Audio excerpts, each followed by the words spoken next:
ശബരിമല സ്വർണ്ണമോഷണത്തിൽ അന്വേഷണത്തിന് ഇഡിയും വരികയാണ്.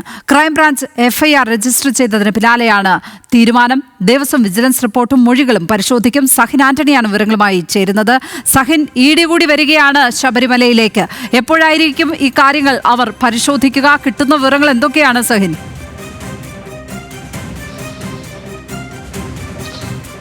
Lakshmi, crime branch FIR register ചെയ്ത സാഹചര്യത്തിലാണ് ECR രജിസ്റ്റർ ചെയ്യുന്നതിനെക്കുറിച്ച് എൻഫോഴ്സ്മെൻറ്റ് ഡയറക്ടറേറ്റും തീരുമാനിച്ചിരിക്കുന്നത്. അതിന് മുന്നോടിയായിട്ട് ദേവസ്വം വിജിലൻസ് ശേഖരിച്ചിട്ടുള്ള വിവരങ്ങൾ എൻഫോഴ്സ്മെൻറ്റ് ഡയറക്ടറേറ്റ് പരിശോധിക്കും. മാത്രമല്ല, ശബരിമല സ്വർണ്ണമോഷണവുമായി ബന്ധപ്പെട്ടുകൊണ്ട് പ്രാഥമിക അന്വേഷണത്തിന് എൻഫോഴ്സ്മെൻറ്റ് ഡയറക്ടറേറ്റ് ആരംഭം കുറിച്ചു കഴിഞ്ഞിരിക്കുന്നു എന്നുള്ളതാണ് മനസ്സിലാക്കേണ്ടത്. ഒപ്പം തന്നെ ക്രൈംബ്രാഞ്ചിൽ നിന്നും കൂടുതൽ വിവരങ്ങളും എൻഫോഴ്സ്മെൻറ്റ് ഡയറക്ടറേറ്റ് ശേഖരിക്കും. കാരണം ക്രൈംബ്രാഞ്ച് ഇത് സംബന്ധിച്ച് കേസ് രജിസ്റ്റർ ചെയ്യുകയും ഏതാനും ചില വ്യക്തികളെ പ്രതിസ്ഥാനത്തേക്ക് കണ്ടെത്തുകയും ചെയ്തിട്ടുണ്ട്. ആ സാഹചര്യം നിലനിൽക്കുന്നതുകൊണ്ട് തന്നെ ECIR ഭാവിയിലേക്ക് ഈ കേസുമായി ബന്ധപ്പെട്ടുകൊണ്ട് രജിസ്റ്റർ ചെയ്യാൻ കഴിയുമെന്നുള്ള ഒരു നിഗമനത്തിലാണ് എൻഫോഴ്സ്മെൻറ്റ് ഡയറക്ടറേറ്റും എത്തിച്ചേർന്നിരിക്കുന്നത്.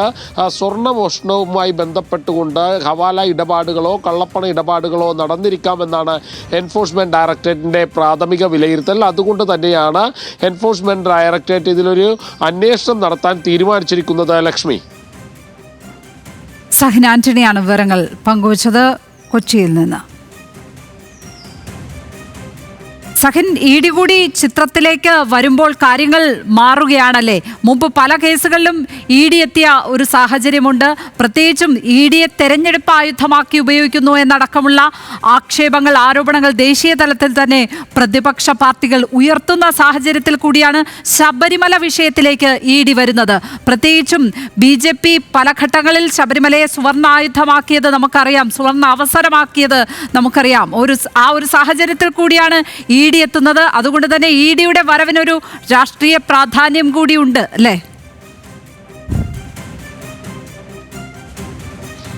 ലക്ഷ്മി, അങ്ങനെ വിലയിരുത്താൻ കഴിയില്ല. കാരണം ഈ ശബരിമല സ്വർണ്ണമോഷണ കേസ് എന്ന് പറയുന്നത് ബംഗളൂരുവിലും മറ്റ് ഇടങ്ങളിലുമായി നടന്നിട്ടുള്ള ഒരു സംഭവം കൂടി ആയതുകൊണ്ട് ഹവാല ഇടപാടുകളോ അല്ലെങ്കിൽ കള്ളപ്പണ ഇടപാടുകളോ നടന്നിരിക്കാമെന്നുള്ളത് തന്നെയായിരിക്കും പ്രാഥമികമായി ഏത് അന്വേഷണ ഏജൻസിയും എത്തിപ്പെടുന്ന ഒരു നിഗമനമെന്ന് പറയുന്നത്. കാരണം ഒരിക്കലും നേരായ രീതിയിലായിരിക്കില്ല ഇതിൻ്റെ പണമിടപാടുകൾ നടന്നിട്ടുണ്ടാവുക. അതുകൊണ്ട് തന്നെ എൻഫോഴ്സ്മെൻറ്റ് ഡയറക്ടറേറ്റ് ഇത്തരം കേസുകളിൽ പ്രാഥമികമായ ഒരു പരിശോധന നടത്തും. ഈ കേസിലും അങ്ങനെ തന്നെയായിട്ടാണ് അത് വിലയിരുത്തേണ്ടത്. കാരണം ഞാൻ നേരത്തെ സൂചിപ്പിച്ചതുപോലെ തന്നെ ഇതിൻ്റെ പണമിടപാടുകൾ സുതാര്യമല്ല. അതുകൊണ്ട് തന്നെ ഹവാല പണമോ അല്ലെങ്കിൽ മറ്റ് കള്ളപ്പണമോ ഇതിൽ എത്തിച്ചേർന്നിരിക്കാം, അല്ലെങ്കിൽ ആ ഇടപാടുകൾ നടന്നിരിക്കാം എന്നുള്ളത് എൻഫോഴ്സ്മെൻറ്റ് ഡയറക്ടറേറ്റ് മറ്റ് ഏജൻസികളാണെങ്കിലും അങ്ങനെ ആ ഒരു നിഗമനമായിരിക്കും പ്രാഥമിക ഘട്ടത്തിലെത്തുക. അതുതന്നെയാണ് എൻഫോഴ്സ്മെൻറ്റ് ഡയറക്ടറേറ്റും എത്തിച്ചേർന്നിരിക്കുന്നത്.